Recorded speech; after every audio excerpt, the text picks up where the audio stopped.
Hello, fourth graders. Welcome to our first day of Because of Winn, Dixie by Kate DiCamillo. Let's just take a quick look at this book before I read chapter 1 to you. You'll notice that there's a dog on the front and that there's also this silver medal.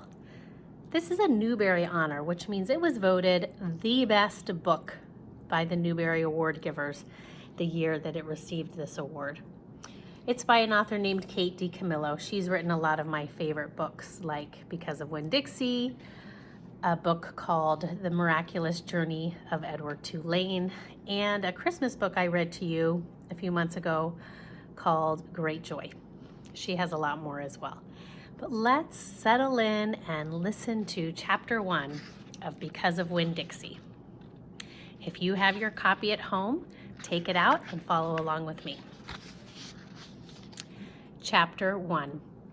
My name is India Opal Bologna, and last summer my daddy, the preacher, sent me to the store for a box of macaroni and cheese, some white rice, and 2 tomatoes, and I came back with a dog. This is what happened. I walked into the produce section of the Winn-Dixie grocery store to pick out my 2 tomatoes, and I almost bumped right into the store manager. He was standing there, all red-faced, screaming, and waving his arms around. "Who let a dog in here?" he kept on shouting. "Who let a dirty dog in here?" At first, I didn't see a dog. There were just a lot of vegetables rolling around on the floor, tomatoes and onions and green peppers, and there was what seemed like a whole army of Winn-Dixie employees running around waving their arms just the same way the store manager was waving his.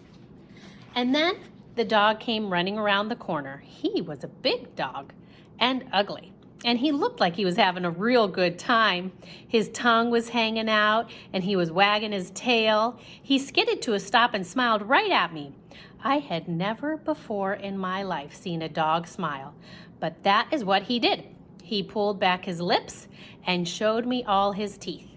Then he wagged his tail so hard that he knocked some oranges off a display, and they went rolling everywhere, mixing in with the tomatoes and onions and green peppers. The manager screamed, "Somebody grab that dog!" The dog went running over to the manager, wagging his tail and smiling. He stood up on his hind legs. You could tell that all he wanted to do was get face to face with the manager and thank him for the good time he was having in the produce department. But somehow he ended up knocking the manager over. And the manager must have been having a bad day because he was lying there on the floor right in front of everybody. He started to cry. The dog leaned over him, real concerned, and licked his face. "Please," said the manager, "somebody call the pound." "Wait a minute," I hollered. "That's my dog. Don't call the pound." All the Winn-Dixie employees turned around and looked at me. And I knew I had done something big and maybe stupid too. But I couldn't help it. I couldn't let that dog go to the pound. "Here, boy," I said. The dog stopped licking the manager's face and put his ears up in the air and looked at me like he was trying to remember where he knew me from. "Here, boy," I said again, and then I figured that the dog was probably just like everybody else in the world, that he would want to get called by name. Only I didn't know what his name was, so I just said the first thing that came into my head. I said, "Here, Winn-Dixie."